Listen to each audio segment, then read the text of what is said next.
अभी तक जो वैलेंस बॉन्ड थ्योरी पढ़ी थी, उसके बाद हाइब्रिडाइजेशन पढ़ा था, उसके बाद हमने बॉन्ड एंगल डाइपोल मूवमेंट पढ़ा था। आज हम एक सबसे एडवांस थ्योरी पढ़ने जा रहे हैं, मॉलिक्यूलर ऑर्बिटल थ्योरी। तो हेडिंग है आज हमारा मॉलिक्यूलर ऑर्बिटल थ्योरी।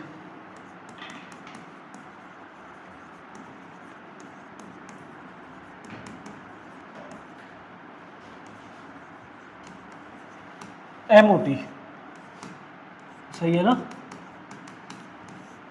अब ये जो मॉलिक्यूलर ऑर्बिटल थ्योरी है ये वैलिड है डाई एटॉमिक के लिए भी और पॉली एटॉमिक के लिए भी, लेकिन हम अपने सिलेबस में सिर्फ डाई एटॉमिक के लिए ही पढ़ेंगे, सही है ना। अब मॉलिक्यूलर ऑर्बिटल थ्योरी की जरूरत क्यों पड़ी ये समझो। वीबीटी ने सारी बातें समझाई थी, वीबीटी से केमिकल बॉन्ड फॉर्मेशन भी पता चला था, कोवेलेंट बॉन्ड का फॉर्मेशन भी मैंने बताया था, बॉन्ड एनर्जी के बारे में भी पता चला था और बॉन्ड स्ट्रेंथ के बारे में भी पता चला था। और वीबीटी जब हम वीबीटी से ही जब सॉल्व कर रहे थे क्वेश्चन, तो हम वहाँ पैरामैग्नेटिक और डायमैग्नेटिक की भी हमने बात की थी। बात समझ में आ रही है नहीं आ रही। तो फिर एमओटी की जरूरत क्यों पड़ी, एमओटी की जरूरत क्यों पड़ी। अच्छा, एमओटी एक्सप्लेन किसे करेगा, एमओटी भी बॉन्ड एनर्जी को एक्सप्लेन करेगा, ये भी बॉन्ड स्ट्रेंथ को एक्सप्लेन करेगा, साथ ही साथ ये बॉन्ड ऑर्डर के बारे में भी जानकारी मिलेगी एमओटी से। इसके अलावा बॉन्ड लेंथ के बारे में भी, पैरामैग्नेटिक कैरेक्टर के बारे में भी और डायामैग्नेटिक कैरेक्टर के बारे में भी जानकारी मिलेगी। यही चीजें हमें वीबीटी से भी पता चल रही थी और इसी के लिए हम आगे क्या यूज करने लगे, मॉलिक्यूलर ऑर्बिटल थ्योरी। तो आखिर हम यूज क्यों करने लगे ये हम पढ़ेंगे। तो पहले इतनी बात लिख लो, it explains about bond energy, bond strength या फिर स्टेबिलिटी भी साथ साथ, इसके साथ साथ bond order, bond length, paramagnetic और डायमैग्नेटिक कैरेक्टर के बारे में भी, पैरामैग्नेटिक एंड डायमैग्नेटिक कैरेक्टर,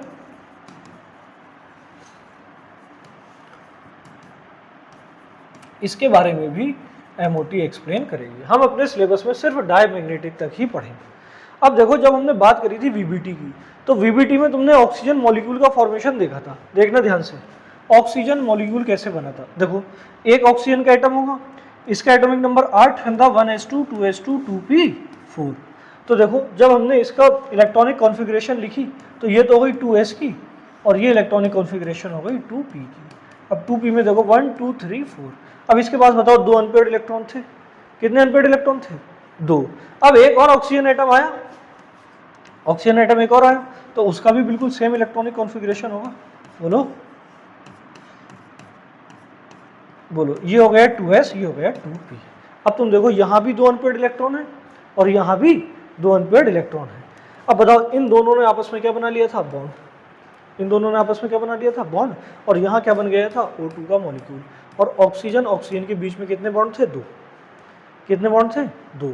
अब ये जो 2 बॉन्ड बने ऑक्सीजन के बीच में, डबल बॉन्ड, मुझे बताओ यहाँ पर अनपेयर्ड इलेक्ट्रॉन कितने दिख रहे हैं, यहाँ अनपेयर्ड इलेक्ट्रॉन कितने हैं, एक भी नहीं है, 0, क्योंकि ये पेयरिंग कर ली ना, बॉन्ड बनाते टाइम इन्होंने क्या कर ली, पेयरिंग। अब अगर अनपेयर्ड इलेक्ट्रॉन 0 हैं तो बताओ ऑक्सीजन कैसा होना चाहिए, डायामैग्नेटिक होना कैसा चाहिए था, डायामैग्नेटिक। लेकिन एक्सपेरिमेंटली ये पता चला कि ये है पैरामैग्नेटिक। एक्सपेरिमेंटली क्या पता चला कि ऑक्सीजन पैरामैग्नेटिक है, ऑक्सीजन क्या है, पैरामैग्नेटिक विद 2 अनपेयर्ड इलेक्ट्रॉन। यहां पर 2 अनपेयर्ड इलेक्ट्रॉन होंगे। अब अगर इस चीज को वीबीटी से देखोगे तो वीबीटी तो इस बात को एक्सप्लेन ही नहीं कर पा रही है, और वीबीटी के अकॉर्डिंग तो ऑक्सीजन कैसा है, डायामैग्नेटिक। वीबीटी के अकॉर्डिंग कैसा है, डायामैग्नेटिक। लेकिन रियल में जब देखा हमने तो कैसा था, ये पैरामैग्नेटिक। कैसा था, पैरामैग्नेटिक। और साथ ही साथ अनपेयर्ड इलेक्ट्रॉन कितने थे, 2 अनपेयर्ड इलेक्ट्रॉन के साथ पैरामैग्नेटिक था। इसका मतलब वीबीटी फेल हो गई ऑक्सीजन का पैरामैग्नेटिक कैरेक्टर बताने में या डायामैग्नेटिक, या हम कहें मैग्नेटिक कैरेक्टर बताने में वीबीटी फेल। वीबीटी के हिसाब से डायामैग्नेटिक, रियल में पैरामैग्नेटिक। इसका मतलब यहाँ वीबीटी फेल हो गई। अब तो मुझे एक बात बताओ, यहाँ ऑक्सीजन ऑक्सीजन के बीच में कितने बॉन्ड बन रहे हैं, 2 बॉन्ड बन रहे हैं ना, तो इसका बॉन्ड ऑर्डर भी कितना होगा, 2। इसका बॉन्ड ऑर्डर भी कितना होगा, 2। जितने बॉन्ड बन रहे हैं उतना ही बॉन्ड ऑर्डर। अगर एक बॉन्ड बनेगा, देखो अगर क्लोरीन क्लोरीन के बीच में एक बॉन्ड बनेगा तो हम बोलेंगे बॉन्ड ऑर्डर 1, सही है ना। देखो एक टर्म यहाँ पढ़ेंगे हम बॉन्ड ऑर्डर, और बॉन्ड ऑर्डर क्या होता है? बॉन्ड ऑर्डर होता है number of electron in bonding orbital minus number of electron in anti bonding orbital upon 2। ये होता है बॉन्ड ऑर्डर। ये क्या होता है? Bond order. तो जब तुम वैलेंस बॉन्ड थ्योरी से बॉन्ड ऑर्डर पढ़ोगे, कोई सा भी तुमने बॉन्ड बनाया था, मुझे बताओ कहीं पर भी क्या कोई बॉन्ड 1.5 बन रहा था? कहीं 2.5 बन रहा था? तुम याद करो, F2 में हमने बॉन्ड बनाया था, सिंगल बॉन्ड बना था, तो वहां बॉन्ड ऑर्डर 1। फिर हमने O2 में पढ़ा था, तो O2 में यही देखो अभी डबल बॉन्ड है ना। O2 में क्या बॉन्ड, कौन सा बॉन्ड है? Double bond. N2 में कौन सा बॉन्ड था? Triple bond. तो कहीं भी जब VBT पढ़ रहे थे तो वहां पर 1.5 मिला, 0.5 मिला, 2.5 मिला, 2.3, फ्रैक्शन में कुछ भी नहीं मिला था। लेकिन एक्सपेरिमेंटली हम देखते हैं कि बॉन्ड ऑर्डर फ्रैक्शन में भी मिलता है। अभी हम चेक करेंगे, आगे हम बॉन्ड ऑर्डर निकालेंगे। और नीट में बहुत बार बॉन्ड ऑर्डर से सवाल पूछा है, बहुत बार, बहुत पूछता है बॉन्ड ऑर्डर से। कई बार 3-4 मॉलिक्यूल दे देता है और उसमें ऑर्डर पूछ लेता है किसका बॉन्ड ऑर्डर ज़्यादा, किसका बॉन्ड ऑर्डर कम, और उसी बॉन्ड ऑर्डर की एप्लीकेशन पर ही बॉन्ड स्ट्रेंथ होती है, बॉन्ड एनर्जी होती है, बॉन्ड लेंथ होती है। सही है ना? बोलो यार। तो कुछ भी उसी में से पूछ लेता है। ठीक है भाई, आगे सुनो ध्यान से। तो तुम जब भी वैलेंस बॉन्ड थ्योरी लगाओगे, कभी भी किसी भी मॉलिक्यूल में वैलेंस बॉन्ड थ्योरी लगाओ, कभी भी वहां बॉन्ड ऑर्डर फ्रैक्शन में नहीं आएगा। या तो 1 आएगा, या 2 आएगा, या 3। बोलो ना यार।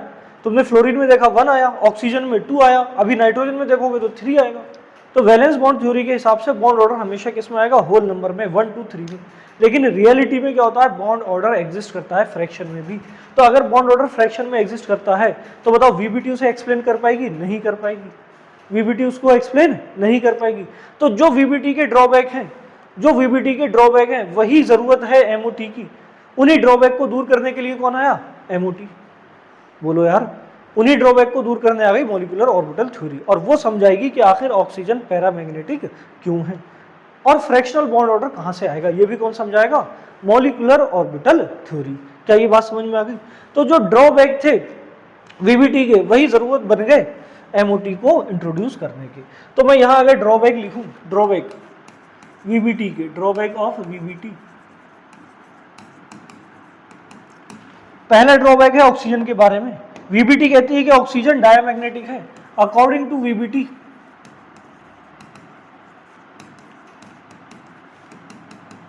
Oxygen is diamagnetic. मगर रियलिटी में क्या है? But in reality it is found to be paramagnetic. It is found to be paramagnetic. और पैरामैग्नेटिक भी 2 अनपेयर्ड इलेक्ट्रॉन के साथ। Paramagnetic with 2 unpaired electron. और इसका दूसरा ड्रॉबैक क्या है? दूसरा ड्रॉबैक ये है कि VBT can't explain, it could not explain fractional bond order. जबकि फ्रैक्शनल बॉन्ड ऑर्डर एग्जिस्ट करता है, लेकिन VBT उसे एक्सप्लेन नहीं कर पाई। VBT के अकॉर्डिंग या तो बॉन्ड ऑर्डर 1 होगा, या 2 होगा, या 3 होगा। VBT के ड्रॉबैक पढ़ लिए। अब देखो MOT क्या है। MOT में क्या होगा? एटॉमिक ऑर्बिटल आपस में कंबाइन करेंगे और कंबाइन करके बनाएंगे मॉलिक्यूलर ऑर्बिटल। बात समझ में आ रही है? 2 एटॉमिक ऑर्बिटल मिलकर, आपस में मिलकर बनाएंगे मॉलिक्यूलर ऑर्बिटल। और मॉलिक्यूलर ऑर्बिटल भी कितने बनेंगे?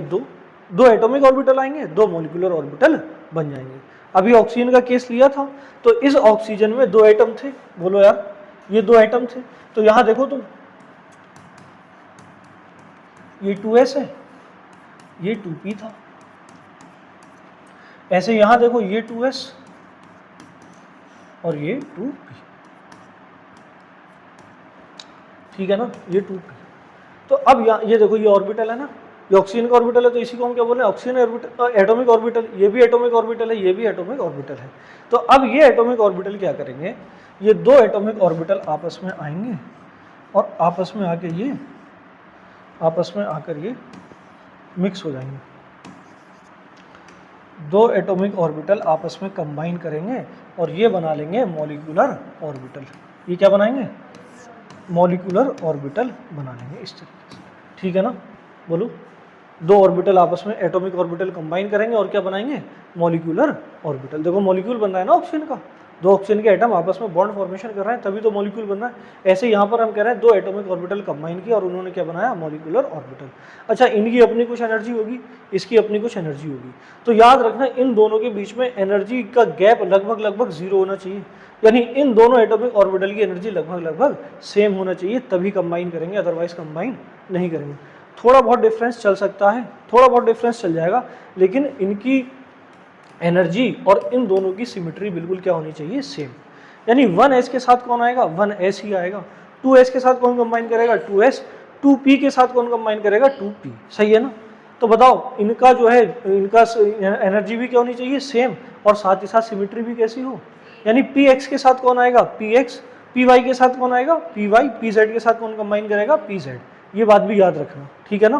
बोलो, अब इससे दो ऑर्बिटल बनेंगे मॉलिक्यूलर ऑर्बिटल, एक की एनर्जी ज़्यादा होगी, एक की एनर्जी कम होगी, ठीक है ना। अच्छा, इनकी कुछ एनर्जी थी, इसकी कुछ एनर्जी थी, ये दोनों आपस में मिले, कंबाइन किए, इनसे दो मॉलिक्यूलर ऑर्बिटल बने, तो इन मॉलिक्यूलर ऑर्बिटल में एक की एनर्जी ज़्यादा, एक की एनर्जी कम, और इन दोनों की एनर्जी इनके बराबर होगी।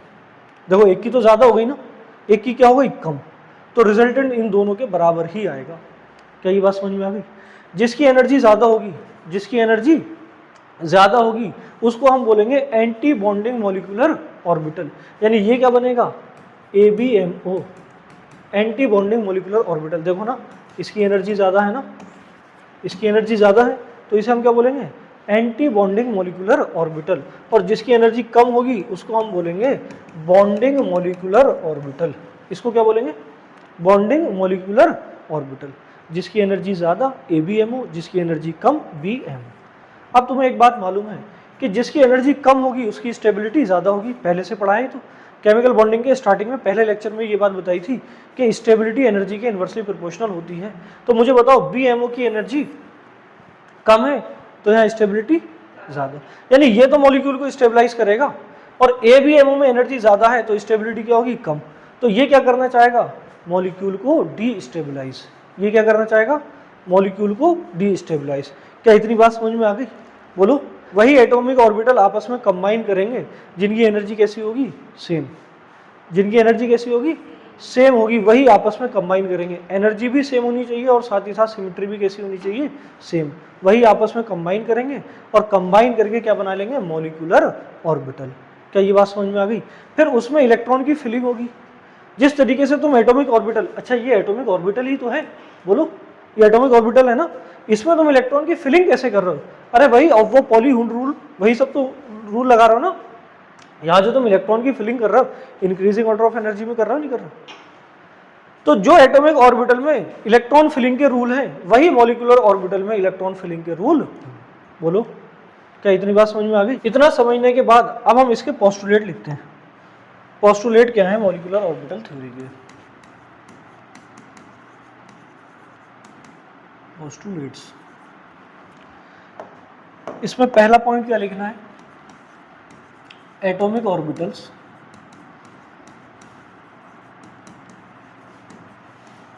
combine to form molecular orbital। ठीक है ना। बोलो, molecular orbital having less energy,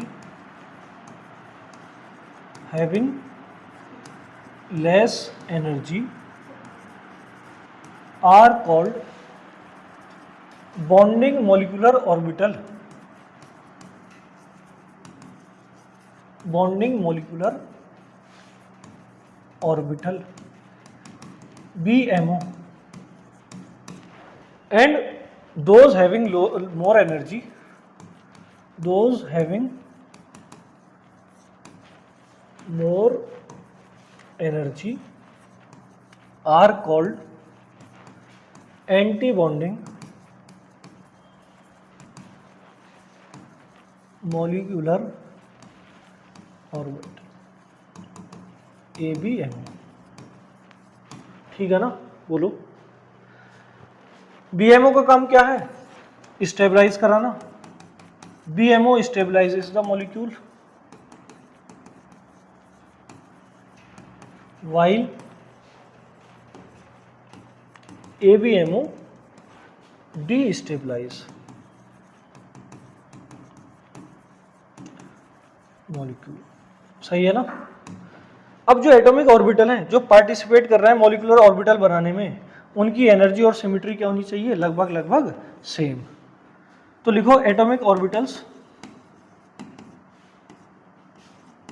atomic orbitals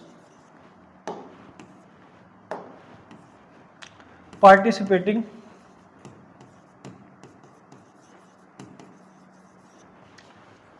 should have same energy and symmetry।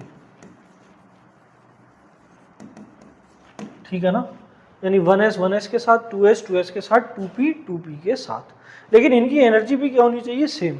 Energy भी क्या होनी चाहिए, सेम। जैसे 1s है, मान लो किसी सोडियम ले लो तुम, तो इसमें 1s होगा, इसके अलावा तुम रुबिडियम ले लो या सीजियम ले लो, इसका 1s।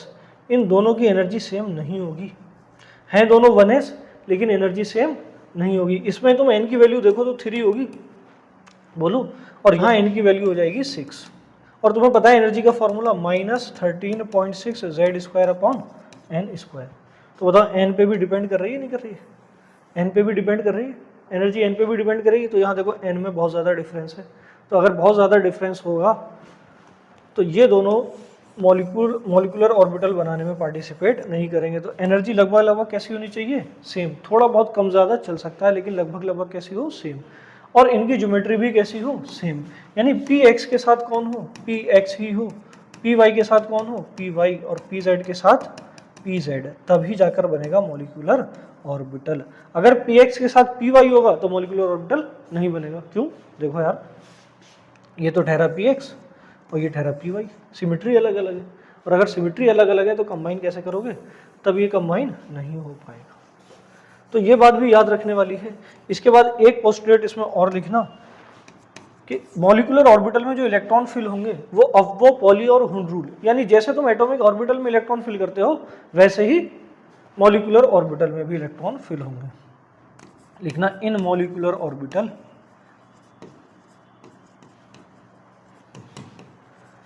Electrons are field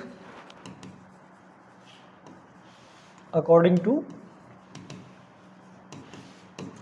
अफबो, Pauli's and Hund's rule.